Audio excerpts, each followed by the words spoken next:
मकर राशि में सूर्य प्रवेश करता है तो उसे मकर संक्रांति कहते हैं। हमारा ध्यान दीजिएगा, पूरे वर्ष में एक दिन मकर संक्रांति का।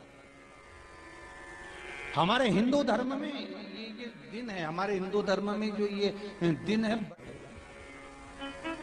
अच्छा, कई लोग कहते हैं कि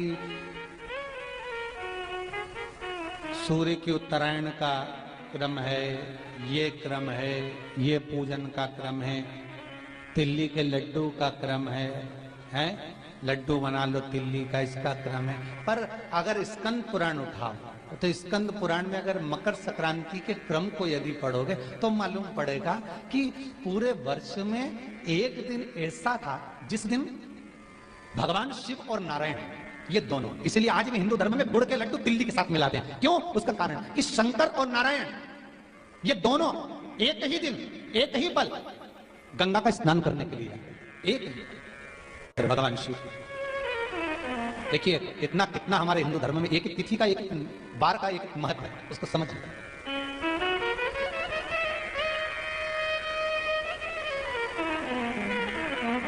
माता लक्ष्मी भगवान नारायण और भगवान शिव को स्नान के लिए गुप्त रूप से झांकती है। तो भगवान विष्णु ने तिरछी दृष्टि में माता लक्ष्मी को देखा, तिरछी दृष्टि। तो माता लक्ष्मी को देखकर भगवान विष्णु शिव जी को देखे तो शंकर भगवान ने कहा, नारायण हमने देख लिया, महारानी लक्ष्मी झांक रही है, हमने वर दे दिया है कि लक्ष्मी का एक नाम गुप्त लक्ष्मी रहेगा, कि छुपी रहेगी। और आज मकर संक्रांति के दिन नारायण और शिव का दर्शन इस लक्ष्मी ने करा है।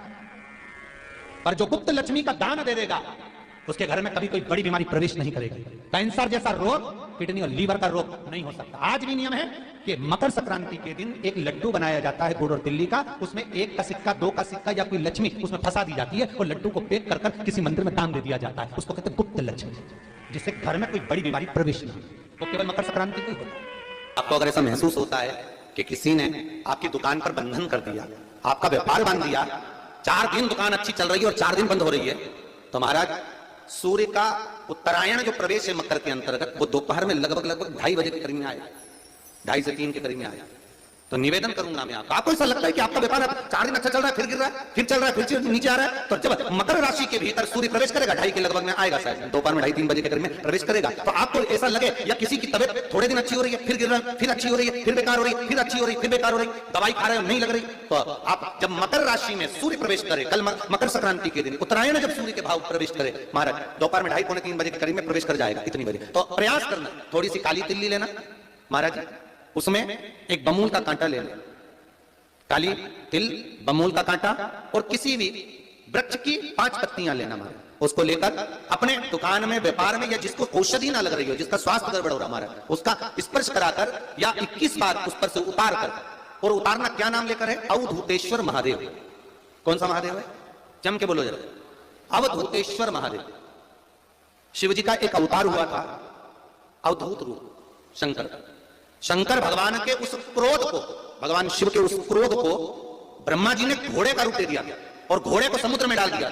उस घोड़े से जलंधर हुआ था, फिर जलंधर का विवाह गंगा से हुआ था। अर्थात शास्त्र कहता है कि अवधूतेश्वर महादेव का जो रूप है वो रोग का निवारण करने के लिए, व्यापार की वृद्धि को आगे बढ़ाने के लिए। आप लोगों ने कहीं कहीं देखा होगा, किसी किसी के ऑफिस में देखा होगा कि वास्तुशास्त्री कहते हैं कि दौड़ते हुए घोड़े का फोटो लगाओ। सुना कि नहीं सुना? अरे बोलो तो सुना कि नहीं सुना? किसी वास्तु वाले के पास जाओगे ना तो वो कहेगा तुम्हारा ऑफिस अच्छा नहीं चल रहा ना, तो दौड़ते हुए घोड़े का फोटो लगा, जो घोड़े 4-5 घोड़े दौड़ रहे हैं उनका फोटो लगा। क्यों कहते हैं? उसका कारण क्या? वास्तुशास्त्री ऐसा क्यों बताते हैं कि दौड़ते हुए घोड़े का फोटो? उसका शास्त्र प्रमाण शिव महापुराण करती है महाराज कि शिव का एक रूप अवधूतेश्वर है, जिसको ब्रह्मा जी ने घोड़े का रूप दे दिया और घोड़े का रूप देकर उसको समुद्र में डाल दिया, जिससे जलंधर की उत्पत्ति हुई।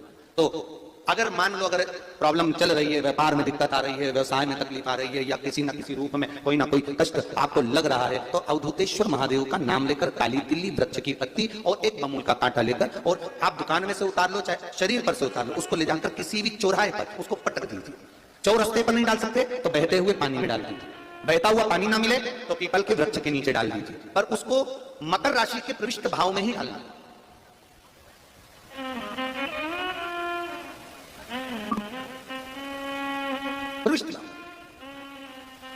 हमारे हिंदू धर्म में जितने भी त्योहार आते हैं ना, ये त्योहार कोई साधारण नहीं होते। हमारे हिंदू धर्म में जितने भी त्योहार हैं ये कुछ ना कुछ हमें सुख का भान कराते हैं। एक भी त्योहार ऐसा नहीं है हिंदू धर्म का जो कि खाली जाए।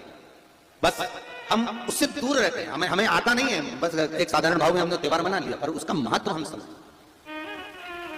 उसको जाने कि उसकी महत्वता क्या। व्यक्ति ने मालूम पड़े कोई भूमि पर कब्जा कर लिया और नहीं छोड़, तो उसके लिए भी कल का दिन बड़ा महत्वपूर्ण है महाराज। उसके लिए भी कल का दिवस बड़ा महत्वपूर्ण है महाराज। मान लो अगर कोई कब्जा कर लिया हो और वो प्लाट या कोई दुकान, कोई व्यापार की स्थान नहीं छोड़ रहा, तो उसके लिए भी कल का दिन शास्त्र कहता है महाराज जी, शमी पत्र की 5 पत्तियां। कितनी पत्तियां लेना है? 5। शमी पत्र की 5 पत्ती, बेल पत्र की 11 पत्ती। मकर राशि में प्रवेश करते समय सूर्य का स्मरण करते हुए सूर्य पे से 7 बार घुमाकर भगवान शिव का नाम मंत्र लेते हुए, जो शिव महापुराण का मूल मंत्र है, श्री, बोलिए जम के, श्री शिवाय नमस्तुभ्यम। शिव महापुराण के मूल मंत्र का स्मरण कर सूर्य पर से घुमाकर शंकर भगवान के शिवलिंग पर जो समर्पित कर देता है और चढ़ी हुई एक बेलपत्र, शमी पत्र उस स्थान पर डाल देता है जो कब्जा नहीं छोड़ रहा, महाराज 6 महीने के अंदर वो कब्जा छोड़कर भागता नजर आता है। कर्जा अगर थोड़ा भी है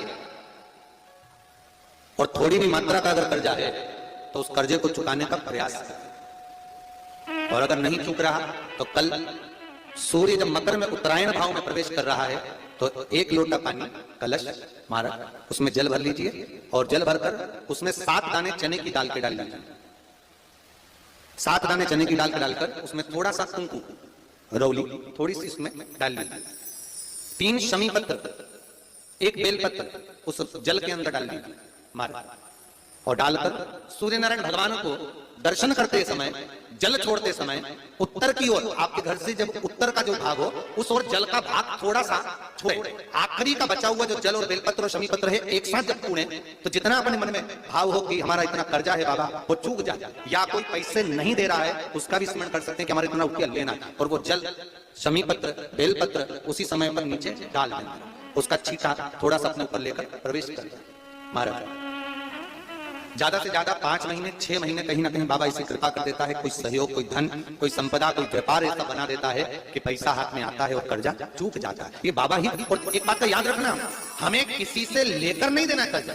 भगवान से ये निवेदन करना है हमको कि बाबा हमको ऐसा व्यापार दे, ऐसा धन हमारा खुद का दे जिससे हम अपने पैसे से कर्जा चुका। मालूम पड़े कर्ज मुक्ति के लिए कल आप लोग अर्घ अवश्य दें, सूर्य का स्मरण करें, सूर्य देवता का, और अर्घ प्रदान करें। निवेदन एक और है, जिनके शरीर धूजता हो, अर्थात हाथ पैर में कंपन उत्पन्न होता हो, या हाथ पैर में कहीं कंपन का भाव लगता हो, ऐसा महसूस होता हो कि हाथ पैर धूजते हो, तो कल सूर्य को जब अर्घ दें तो उसमें काली मिर्ची पीस कर डालकर फिर सूर्य को अर्घ मारना। अर्घ देने के बाद में जो जल आप जमीन पर छोड़ेंगे उसका भाग थोड़ा सा अपने शरीर पर लगा लेंगे जहां जहां पर कंपन उत्पन्न होता। या कोई डॉक्टर आपको बोल रहा है कि बाईपास करवाना पड़ेगा या कोई नस चोक हो गई हो, तो उस स्थान पर भी आप उस जगह पर भी उस जल को अवश्य लगाएं, काली मिर्ची का पीसा। कल मकर संक्रांति है, भगवान शिव के पूजन का भी दिन है। खूब प्रेम से आप खिचड़ी का दान दो, लड्डू का दान दो, अन्न दान दो, पर दान पुण्य संकीर्तन स्मरण करते थे। और कम से कम 14 लोगों से हर हर महादेव तो कह लो, नमः शिवाय तो बोल लो, राम राम तो बोल लो, कृष्ण नाम तो बोल लो, जितना बन सके।